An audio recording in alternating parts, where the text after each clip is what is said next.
Have you seen this girl? She went missing about a week ago. Hey, Joe, you seen this girl? Take a few extras to give to your neighbors. What y'all want, man? Kev needs your help. I need your help. I only risk my life for family. He is my family.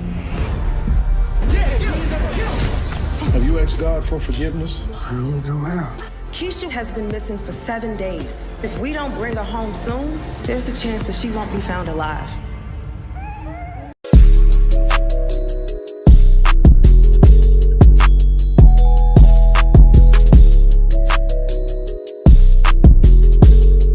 What's up, YouTube? It's your boy, it's your homie Futuristic Mike, and I'm back with another The Chi video. If you're new, make sure y'all leave your theories, comments, everything down below in the comment section. If you're a fan of The Chi, if you love The Chi, hit the like on this video. If you're new to my channel and this is the first time you're finding me, subscribe, turn on those post notifications so you can always see when I'm dropping some content so you never miss any of The Chi news.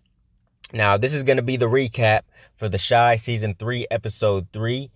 The title to this episode is Bust Down, so best believe something's about to be getting bust down up in here. But yeah, so let's just get right into it. The episode starts off with Nook. He got the gun at Kevin's head. He's saying, Kevin, you gonna get a bullet if you don't get up out of here. Kevin said, this is not the first time someone's pulled a gun on me.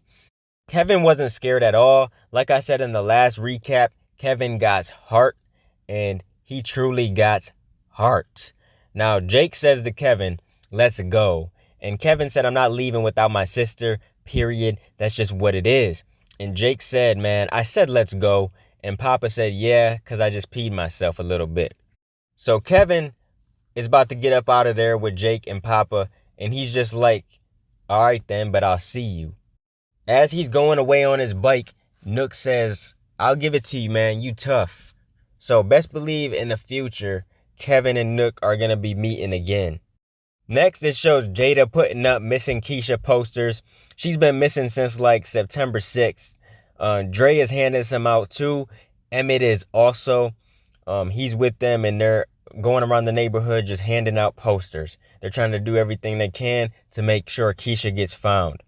Everyone that they're handing them to acts like they don't really want to help like that. They feel like when a girl goes missing, nobody really cares and the police don't do nothing. And it just seems like nobody really cares like that in the neighborhood. And I feel like they should all be coming together as a community. What sucks is this is how it actually really plays out in real life. This is how it really happens. Now, Tracy pops up and asks Nina. She's like, look, is that your daughter on that poster? And Nina says, yeah, that's my daughter. And she says, I'm so sorry. Nina said that she remembered Tracy. She obviously remembered her from when she lost Jason. Now, Tracy's like, look, try not to think the worst. And Nina's just like, how do I know she's not in someone's basement or laying in a ditch somewhere? Tracy says, it's not your fault no matter what. And she says, man, you got to understand that nobody really cares about missing girls. You're going to need an army and a plan, and I want to help you. So Tracy's going to be joining the search for Keisha. Now, next it shows Jake and Kevin coming out of school. They're leaving school, sneaking out, and they hop in Trig's car. And Trig got this nice-ass G-Wagon. And I don't know how he got it. I don't know if this is just a coincidence. Like, I don't know if he just bought a G-Wagon or what, or if he took Reg's, because Reg had one of these, remember?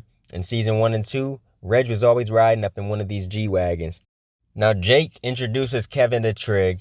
Kevin tells Trig he thinks his sister is at some trap house where Nook is at. He tells Trig that Nook is her boyfriend, and he's just asking for help pretty much. Trig is like, man, the 63rd Street mob don't fuck with me, and if I go over there, they're gonna blow my head off. Trig said he don't know him like that, and he only risks his life for family, and Jake said Kevin is family.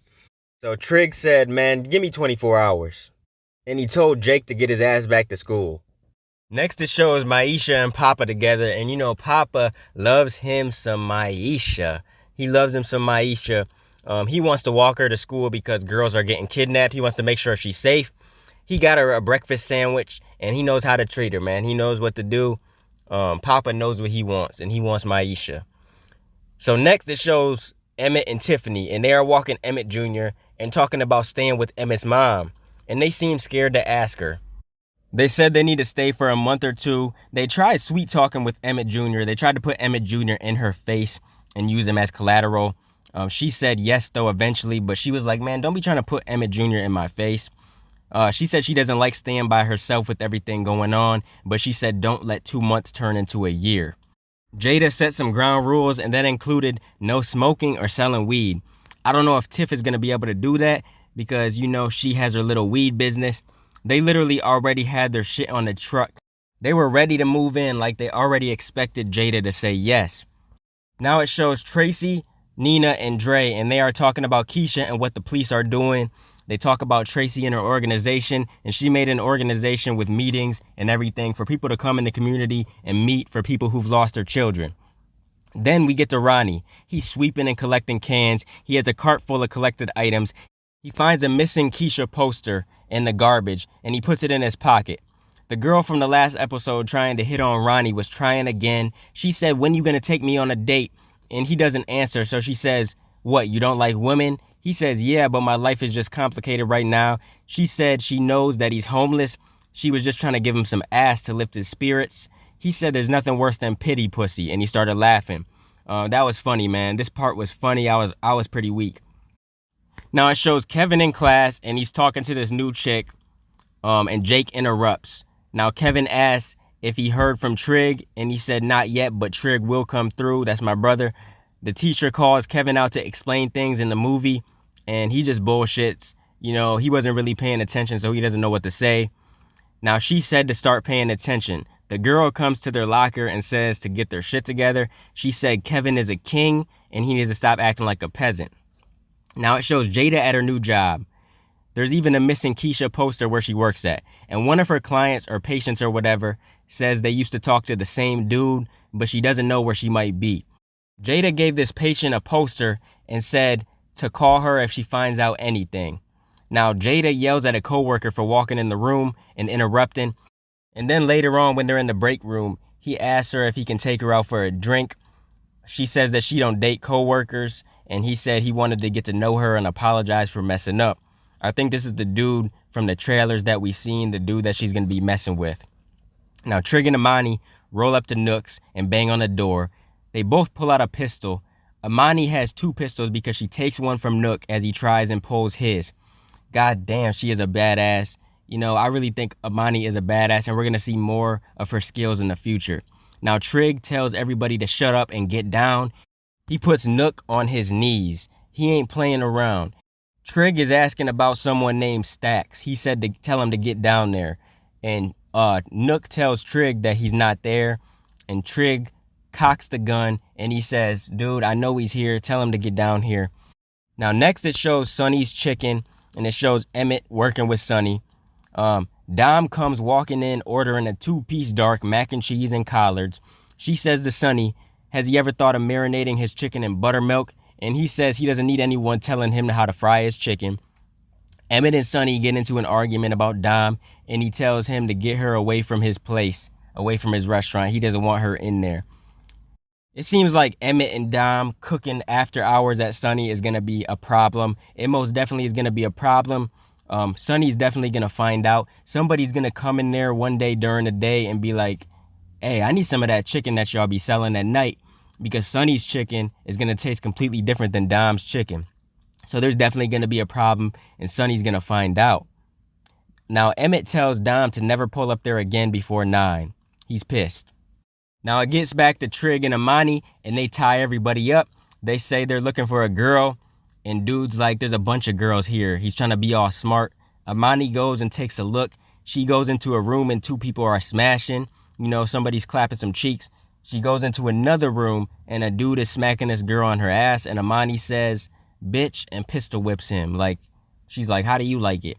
I really fuck with Amani, though, man. She's a badass. Like I said, she pulled 2 pistols on dude. Trig tells her, like, look, you need to stay focused on the mission. You can't be getting all worked up. You just got to stay focused. Now, next it shows Tracy at her organization in a meeting with Nina and Dre. She talks about Keisha. She's been missing for 7 days now. Some lady said, how do they even know Keisha is missing? Because she's always posting naked pictures on Instagram and stays in her son's comments. So this lady was really talking shit, saying that Keisha be in her son's comments and she be all on Instagram doing stuff she ain't supposed to be doing. Now, Dre says, man, what the hell you just say? Tracy has Nina and Dre's back because they're trying to dog Keisha. A couple people in this meeting are trying to dog Keisha. They're like, man, she has a Finsta. And that's basically an Instagram account that you use to post pictures that you want nobody else to see. Now, Nina and Dre get pissed off and they walk out. They're like, man, I can't be having this, man. Nobody's trying to help us look. We'll look on our own. I just want to comment on this part. This part was very disrespectful, man. It really was. These parents did not have to sit there and say whatever they said. That was just straight up plain disrespectful. You know, a woman is very upset. She's missing her daughter, and all she wants is help from the community to look for her daughter. And everybody's sitting there dogging Keisha and saying all kinds of stuff. But the funny thing is if it was their son or daughter, they would be sitting there asking for help too. You know, just because their kids got killed and that's a meeting for people's kids that got killed doesn't mean Nina can't come there and ask for help if her daughter went missing. In my opinion, that was just straight up disrespectful, and that was disgusting. Absolutely disgusting that they had to sit there and say all that. Now it shows Dom and Emmett, and they're at the after hours at Sonny's, and they're cooking, man. It's packed up there. A lot of people are there. There's so many people, and they're complaining because Dom isn't cooking fast enough, and she doesn't have any help. Yo, it's crazy in there already. I didn't think they were going to get that much business, but it's definitely packed up in there. They're going to need to hire some help quick. Dom says to Emmett, like, look, I'm going to need some backup if we plan on keep doing this because, man, this is a one-man band back here. I can't keep cooking that fast as they want me to. So you're going to have to get me some help. Now it shows Ronnie running from some dudes. He gets punched up and chased, then beat the hell up. Someone comes out and saves him and helps him inside. A member of a church turns out it's Papa's dad.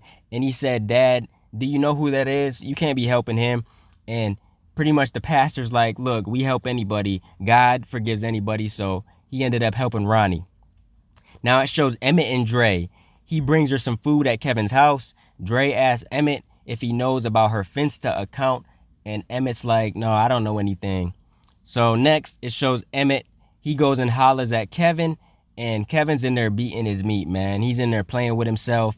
Emmett just kind of laughs to himself. He's like, man, I'll catch up with you tomorrow, man. He goes out and tells Dre, like, I'll catch up with him tomorrow. Now, next we get back to the pastor, Papa's dad. He asked Ronnie if he knows those dudes who were jumping him. He asked him if he asked God for forgiveness while he's cleaning them up. He tells him he has to forgive himself before anything, before asking God for forgiveness. He says that he can help him. Now, next it shows Jada.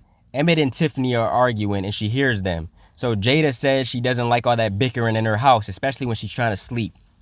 Now, this whole argument was because Emmett wasn't trying to take EJ to daycare. He just wanted some sleep. You know, Emmett's out busting his ass all night. He's out there trying to make money. He's trying to make a better life for Tiffany and the baby. And it seems like Tiffany's always complaining.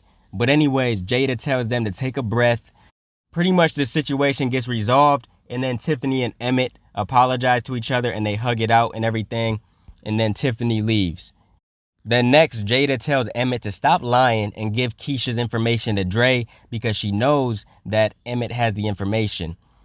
Emmett writes the info down and Jada takes it to Nina and Dre. Now, Nina and Dre kind of get into it about Keisha because Nina is shocked at the photos on the Finsta account.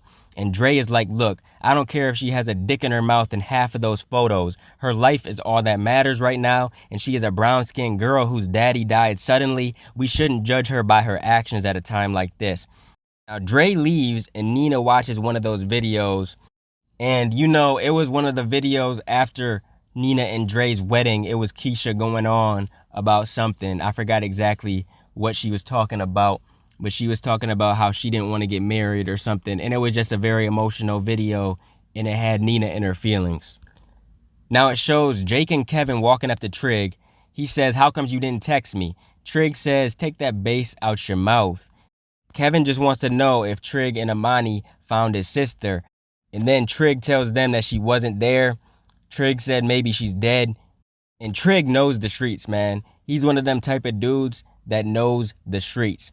So he's like, man, either a pimp got her or someone caught her slipping because she's been gone a week and she might not be out here.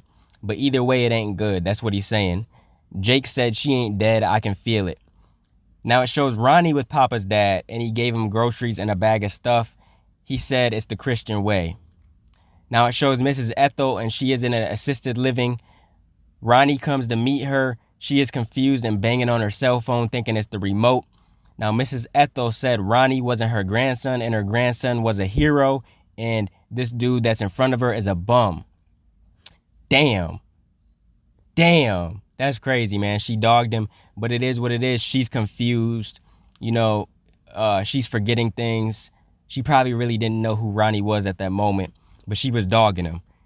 He said he will be a hero, and he pulls out Keisha's picture.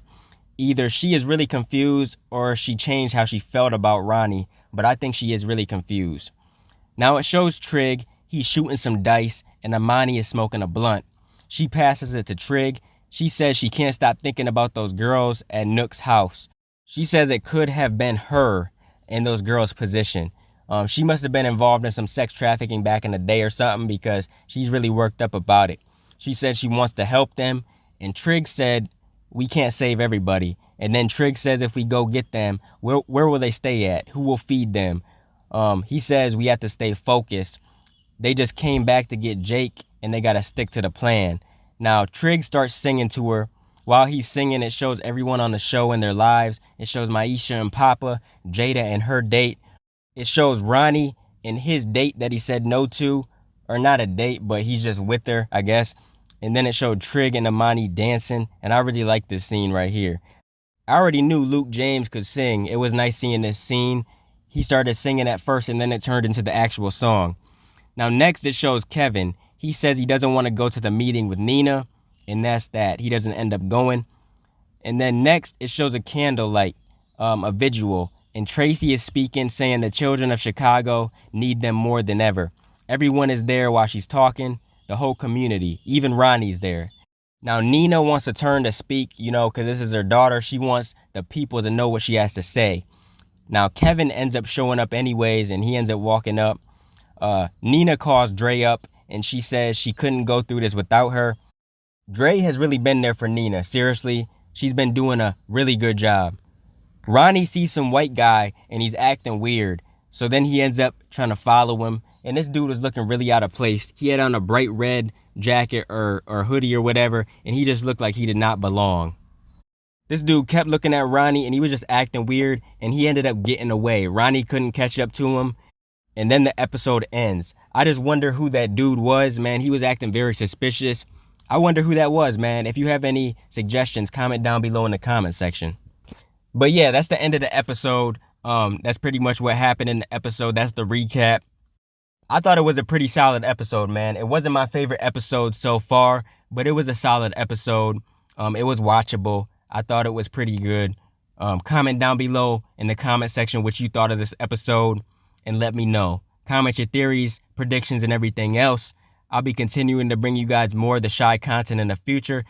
If you guys want to donate to the channel to help support the channel, I got links in the description to do so. Make sure you guys like, comment, and subscribe, and smash that notification bell so you can never miss a video. I'm going to get out of here, y'all. It's your boy Futuristic Mike, and I'll talk to you on the next one. I'm out. Peace.